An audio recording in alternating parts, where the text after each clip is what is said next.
मैं सरकार से मेरी यही मांग है कि किसी का भी धर्म स्थल हो उसका सम्मान करना चाहिए।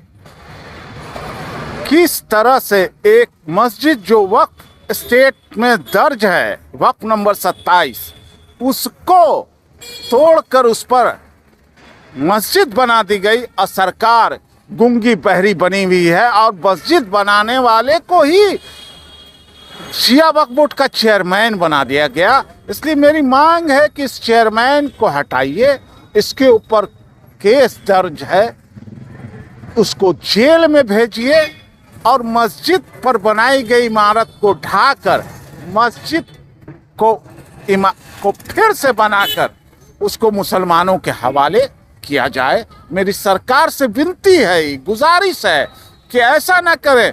धर्म स्थल सबका है और सबको सम्मान करना चाहिए। नीतीश जी से ऐसी उम्मीद नहीं है, मुझे नीतीश जी जरूर कार्रवाई करेंगे, ये मुझे पूरी उम्मीद है। नमस्कार, मैं विवेक पांडे और आप देख रहे हैं त्रिकाल भारत। अभी मैं तिरबहोर थाने के पास मौजूद हूँ और उसके मेन गेट के पास एक बैनर पोस्टर लगाया गया है। ये बैनर पोस्टर इरशाद अली आजाद जो शिया वक्फ बोर्ड के चेयरमैन है, उनकी नियुक्ति पर सवाल खड़ा करता है। पहला सवाल आपसे है कि इरशाद अली आजाद की नियुक्ति पर आपत्ति क्यों है, आपका संगठन क्यों नाराज है? इरशाद अली आजाद के पिछले टर्म में जब वो थे तो उन्होंने ये वक्फ स्टेट शिया वक्फ बोर्ड में रजिस्टर्ड है, वक्फ स्टेट नंबर 27, अमीरी बेगम मस्जिद पटना सिटी में लक्की बिस्किट के पास स्थित है। इरशाद अली आजाद ने ही इसको अवैध तरीके से लीज करवाया और इस डॉक्यूमेंट पर लिखा हुआ है कि इस पे किसी तरह का भी कंस्ट्रक्शन नहीं हो सकता, अवैध है। उन लोगों ने इस पे 3 मंजिला मस्जिद को शहीद करवाकर 3 मंजिला बिल्डिंग खड़ा करवा दिया और उसके बाद इनका टेन्योर खत्म होने के बाद अफजल अब्बास बने चेयरमैन वक्फ बोर्ड के। उनका भी आप स्टेटमेंट दे सकते हैं, उन्होंने भी कहा है कि अवैध है, अवैध तरीके से बनाया गया। उनको हटाकर उनको इनाम दिया गया इस मस्जिद को शहीद कराकर बिल्डिंग बनाने के। नीतीश कुमार सरकार ने उनको इनाम दिया चेयरमैन बनाकर। कल्ला थाना में इस मस्जिद को गिराने के लिए और उसको इमारत से सारा ये इस पे लिखा हुआ है, ये सारा धारा 420, 379, 467, 468, 471, 34, 130 के मुजरिम है। वो एक मुजरिम को उसको गुलाम के रूप में जिसको जेल में रहना चाहिए, जिसका जगह जेल है, उसको उन्होंने नीतीश जी ने नाम दिया इस मंदिर को शहीद करवाने के लिए। नाम देकर उन्होंने इसको चेयरमैन के ओहदा से नवाज दिया। जो क्या आप ये कहना चाहते हैं कि इरशाद अली आजाद की नियुक्ति से वक्फ संपत्तियों पर अब खतरा है? खतरा है नहीं, खतरा है नहीं, ये खतरा तो पूरा लूट मचाया है पिछले ही टेन्योर में। जांच करा ले, कोई निष्पक्ष जांच करा ले तो 100 बरस जेल खटेगा ये। और ये तो जब मस्जिद जो बन सकता है, उसको मस्जिद को शहीद करवा के जो बिल्डिंग बनवा सकता है, वो उसका किस हद तक वो जा सकता है, ये तो कल्पना भी नहीं किया जा सकता। तो अल्पसंख्यक आयोग है, अल्पसंख्यक मंत्री है, तो क्या आप लोग ने कभी उन लोगों के पास पहुंचने की कोशिश की? सब जगह सबको खबर है, कागज से प्रधानमंत्री से लेकर मुख्यमंत्री से लेकर गृह मंत्री से लेकर चीफ मिनिस्टर से लेकर सारे संस्थाओं को लिखित किया गया है। लेकिन देखिए, मुख्यमंत्री तो खामोश नहीं है, अल्पसंख्यक कल्याण मंत्री खामोश है। मस्जिद गिरा दी गई, वो ओवैसी का 5 विधायक है, अपने आप को बब्बर शेर करता है, अकीदर की तरह खामोश है। हम संगठन वाले लड़ रहे हैं, अब वो सरकार का बूट पॉलिश कर रहा है। अल्पसंख्यक कल्याण समिति का अध्यक्ष बना हुआ है, ओवैसी का बिहार का अध्यक्ष और विधायक अख्तरुल ईमान अल्पसंख्यक कल्याण समिति का अध्यक्ष सरकार ने बनाया है, लेकिन वो भी चुप है।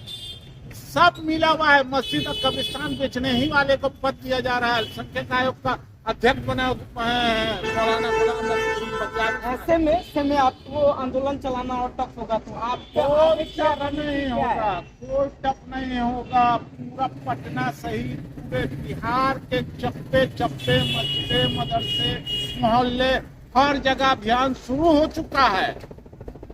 जन जन तक ये पहुंचेगा। एक बड़ा आंदोलन रूप धारे। पद पे रहे या ना रहे, इससे हमको कोई मतलब नहीं है।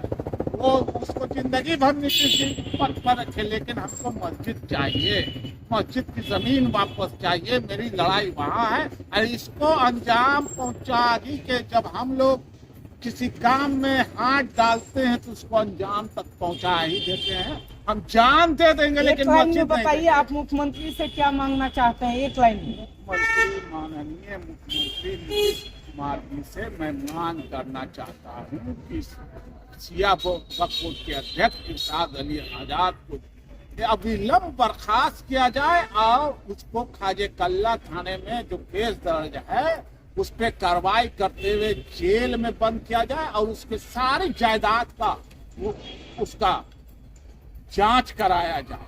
वो जितना लूट खसूट किया है उसकी जांच। अगर सरकार ने उनकी नियुक्ति पर पुनर्विचार नहीं किया क्या, तो फिर आप कानूनी या लोकतांत्रिक तरीके से लड़ाई लड़िएगा? लोकतांत्रिक तरीके से ही लड़ रहे हैं और लड़ेंगे। और हम लोगों को जान देना कबूल है, लेकिन मस्जिद की जमीन देना कबूल नहीं है। हम मरने के लिए तैयार हैं भगत सिंह की तरह और लड़ने के लिए तैयार हैं गांधी की तरह।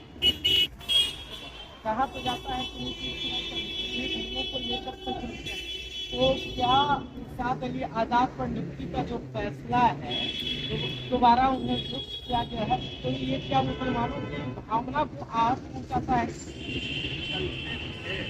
चलते हैं नहीं, चलते थे।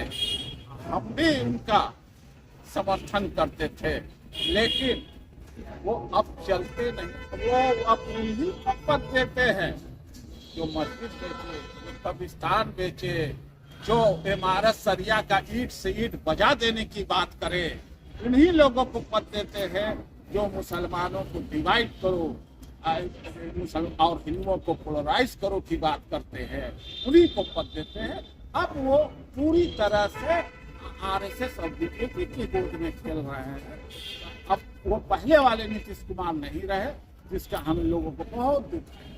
यह मुद्दा सिर्फ नियुक्ति का नहीं है, बल्कि भरोसे का है, वक्फ संपत्तियों की हिफाजत का है। लेकिन सरकार इस मुद्दे को किस रूप में देखती है और क्या इस नियुक्ति पर पुनर्विचार करती है, ये तो वक्त बताएगा। लेकिन मुस्लिम संगठनों में जिस तरीके से आक्रोश है और जो आरोप लगा रहे हैं, अगर वो आरोप सही होते हैं तो वाकई ऐसे में सरकार की मंशा पर सवाल उठता है।